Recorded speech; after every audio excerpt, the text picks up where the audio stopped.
가상세계에서 흘린 눈물은 진짜일까요, 가짜일까요?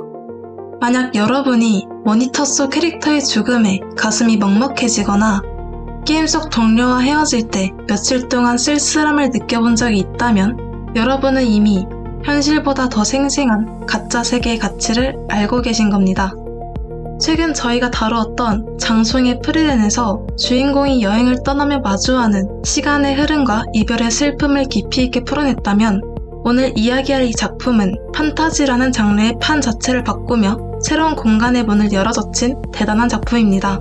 바로 소드 아트 온라인. 요즘에서야 이 작품을 돌아보면 워낙 비슷한 이세계물이나 게임 판타지가 쏟아져 나오다 보니 흔한 유행 따라 만든 양판소 만화 아니냐는 시선도 있습니다. 하지만 이건 앞뒤가 완전히 바뀐 생각이죠. 소아오는 유행을 따른 게 아니라 그 시절 아무도 가지 않았던 가장 현실이라는 미지의 장르를 개척하고 기준을 세운 진짜 선구자였으니까요. 소설 최초로 3천만 부를 돌파하고 전 세계에 신드롬을 일으켰던 이 세계관. 이제 와서 우리가 이 작품을 다시 뜯어봐야 하는 이유는 이들이 던진 가상과 현실의 경계가 지금 우리가 살아가는 현실과 너무도 닮아있기 때문입니다. 주인공 키리토가 짊어진 가상세계의 묵직한 무게감. 지금 바로 분석해보겠습니다.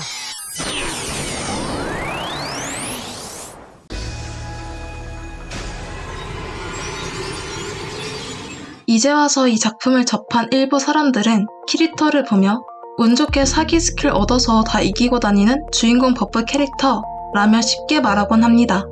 하지만 이건 이 만화의 진짜 시작점을 빼먹은 평가입니다. 키리토는 우연히 강해진 해오나가 아닙니다. 그는 남들보다 뛰어난 천재적인 머리를 가졌고 남들이 안전한 시작 도시 광장에 주저앉아 울고 있을 때 목숨을 걸고 최전선 70층까지 길을 뚫어냈던 베테랑 중의 베테랑이었습니다. 게임의 시스템을 누구보다 정확하게 뚫고 있던 지독한 노력가였죠. 하지만 그런 그를 움직이는 진짜 힘은 영웅이 되겠다는 마음이 아니라 마음 깊이 박힌 상실감과 죄책감이었습니다. 1기 아인크라드 편의 시작점으로 시간을 돌려보죠. 게임 개발자에 의해 로그아웃 버튼이 사라진 그날 1만 명의 유저 중 첫 달 만에 무려 2,000명이 사망했습니다. 사냥터에서 괴물에게 찔려 죽었을까요? 아닙니다. 상당수는 가짜 현실을 받아들이지 못해 마을 광장에서 뛰어내리거나 스스로 목숨을 끊은 사람들이었습니다. 그 지옥같은 혼란 속에서 키리토는 남들보다 정보를 더 많이 가졌다는 이유로 비난받는 비터의 길을 자처합니다. 그런 외로운 그가 처음으로 마음을 열었던 소박한 길드원들과 그녀, 사치를 만난 건 키리토 인생의 가장 큰 행복이자 불행이 됩니다. 자신의 진짜 레벨을 숨긴 채 그들과 어울리던 키리토의 자만은 결국 함정방에서 길드원 전체와 사치를 눈앞에서 한순간에 잃어버리는 처참한 대가로 돌아옵니다. 파란색 데이터 조각으로 깨지며 사라진 사치의 죽음은 10대 소년이었던 키리토의 멘탈을 완전히 가루로 만들어버리죠. 그 후 크리스마스 이브, 키리토가 왜 보스 몬스터를 향해 혼자 목숨을 걸고 뛰어들었는지 기억하시나요? 죽은 사람을 되살릴 수 있다는 부활 아이템의 소문 때문이었습니다. 아이템 하나만 먹이면 사치를 다시 만날 수 있을 거라는, 아니 너를 속여서 미안했다는 그 한마디 말을 전하고 싶은 처절한 집착이었죠. 하지만 그가 피를 흘리며 얻어낸 아이템에는 잔인한 진실이 적혀 있었습니다. 사망 후 10초 이내의 유저에게만 유효. 이미 차갑게 식어 사라져버린 사치는 영원히 돌아올 수 없다는 선고였습니다. 게임 속 가상현실이 그에게 진짜 지옥으로 각인된 순간이었죠. 그 후로 키리토가 왜 길드에 가입하지 않고 고독한 솔로 플레이어가 되었을까요? 왜 어두운 검은 코트만 고집하며 자신을 가두었을까요? 다시는 내 무능함 때문에 누군가를 죽게 만들지 않겠다는 강박, 그리고 나 혼자만 살아남았다는 미안함 때문이었습니다. 그는 강에서 혼자 다닌 게 아니라 더 이상 상처받기 두려워서 스스로 검은 옷에 가둔 채 칼을 휘둘던 외로운 생존자였습니다. 이 상처가 있었기에 키리토는 게임 속 인연들을 그저 화면 속 데이터가 아닌 진짜 사람으로 대하기 시작합니다. 프리랜이 기나긴 세월 속에서 뒤늦게 인간의 마음을 배웠다면 키리토는 당장 내일 사라질지 모르는 컴퓨터 세상에서 목숨을 걸고 인간다움을 붙잡은 셈입니다. 그리고 이 작품이 단순한 게임 만화를 넘어 소름돋는 카타르시스를 주는 순간은 키리토가 가상 세계의 절대적인 규칙을 자신의 의지로 비틀어버릴 때입니다. 우리는 게임을 할 때 정해진 규칙과 데이터에 절대적으로 복종합니다. 체력이 0이 되면 캐릭터가 죽고 공격력이 부족하면 데미지가 들어가지 않죠. 가상 세계는 결국 숫자로 이루어진 가짜니까요. 하지만 소아원의 세계에서 키리토는 결정적인 순간마다 상식을 완전히 깨부수는 기적을 보여줍니다. 그리고 그 기적의 순간마다 그의 눈동자는 언제나 선명한 노란빛으로 번뜩이기 시작하죠. 3기 엘리시제이션 편의 후반부에서 최고 사제 어드미니스트레이터라는 거대한 벽 앞에서 키리토의 무기는 모두 부서지고 영혼의 단짝이었던 유지오마저 온몸이 찍힌 채 붉은 피를 흘리며 홍장미의 검으로 변해버립니다. 더 이상 이길 수 있는 확률이 0%인 시스템의 절망과 마주한 바로 그 순간 키리토의 눈동자가 노란빛으로 번뜩입니다. 이 순간 키리토는 날아다니는 엘프 요정이나 다른 아바타의 모습이 아니라 시스템의 코드를 강제로 뒤틀어 1기 아인크라드 시절 가장 처절하게 칸계를 깨부수었던 최강의 데이터, 즉 소아원의 검은 검사의 모습을 온몸에 그대로 오버랩 시켜버리죠. 유지오를 잃은 슬픔과 분노가 74층 보스방에서 목숨을 걸고 검을 휘두르던 그 시절의 노란 눈동자의 감각과 데이터의 기억을 다시 깨워낸 겁니다. 게임 개발자가 보고 싶었던 기적이 바로 이것이었습니다.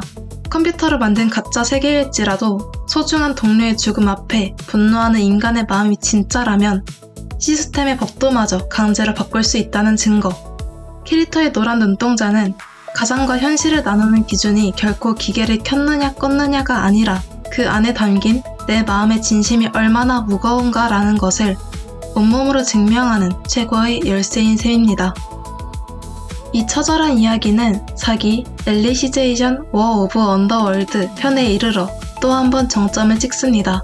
1기 아인크라드가 인간이 만든 가상공간에 사람이 갇힌 이야기였다면 엘리시제이션 편은 가상공간에서 태어난 데이터들이 진짜 인간이 되려는 싸움을 다룹니다. 언더월드의 주민들은 정해진 대사만 반복하는 인공지능이 아닙니다.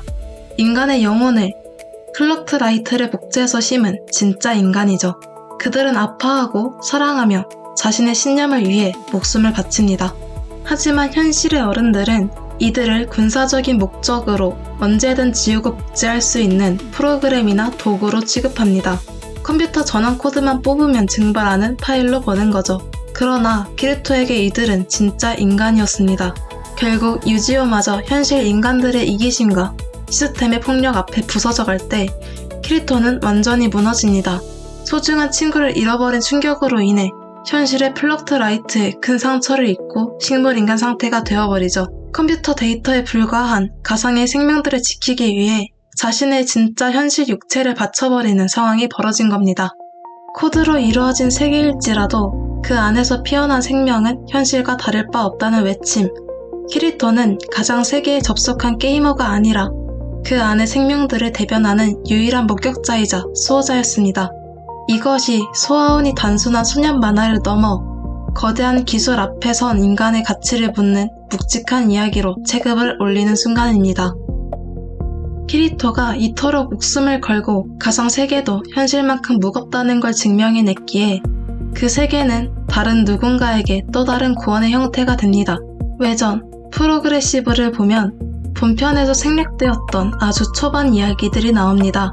여주인공 아스나는 게임에 갇힌 첫 주, 여관방에 틀어박혀 이대로 썩어가느니 전장에서 싸우다 죽겠다며 자포자기한 상태였습니다. 죽음의 공포가 마음을 갉아먹고 있었죠. 그런 그녀에게 키리토는 빵에 소스를 발라먹는 법을 가르쳐주고 길거리의 소소한 풍경을 보여주며 평범한 일상을 선물합니다. 아무리 가혹한 지옥일지라도 인간은 결국 그곳을 사람이 살아가는 동네로 만들어낼 수 있다는 희망을 보여준 겁니다. 반면 스핀오프 건 게일 온라인의 주인 렌의 이야기는 우리 현실과 소름 돋게 맞닿아 있습니다. 그녀는 현실에서 180cm가 넘는 너무 큰 키 때문에 심각한 외모 콤플렉스를 겪는 여대생입니다. 현실의 시선 속에서 자신을 사랑할 수 없던 그녀는 게임에 접속해 150cm도 안 되는 작고 귀여운 핑크빛 캐릭터를 얻고 나서야 비로소 숨을 쉽니다.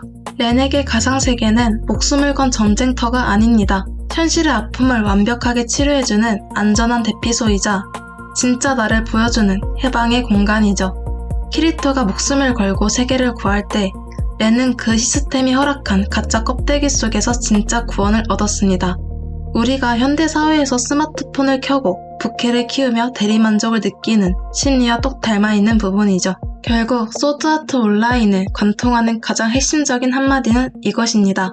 가상 세계니까 더더욱 지켜야만 하는 게 있어. 우리는 가짜와 진짜의 경계가 무너진 어지러운 시대를 살아가고 있습니다. 인공지능이 인간의 영역을 대체하고 매일 스마트폰 화면 너머로 수많은 가짜 뉴스와 정보들이 쏟아지죠. 우리는 흔히 화면 너머의 세상을 가짜라고 부르며 쉽게 욕하고 쉽게 상처 입히고 쉽게 지워버리곤 합니다. 하지만 기술이 발전할수록 가상과 현실을 나누는 장벽은 이미 의미가 없어졌을지도 모릅니다. 키리토가 가상 현실에서 노란 눈동자를 빛내며 흘린 눈물은 0과 1로 이루어진 가짜 코드가 아니라 진짜 영혼의 비명이었던 것처럼 말입니다. 어쩌면 우리가 매일 밤 스마트폰 불빛 아래서 커뮤니티를 떠돌고 인스타그램이나 게임 속 세상을 헤매는 것도 현실의 무게를 피해 자신만의 아임크라드를 걷고 있는 걸지도 모릅니다. 그 안에서 우리는 누군가에게 상처를 주는 이기적인 유저가 되기도 하고 누군가에게 구원을 주는 아바타가 되기도 하겠죠. 여러분에게는 지금 현실의 눈물보다 더 생생하게 느껴지는 여러분만의 가상 공간이 있으신가요? 그리고 그곳에서 여러분은 시스템의 한계를 깰 만큼 진짜 마음을 담아 존재하고 계시나요?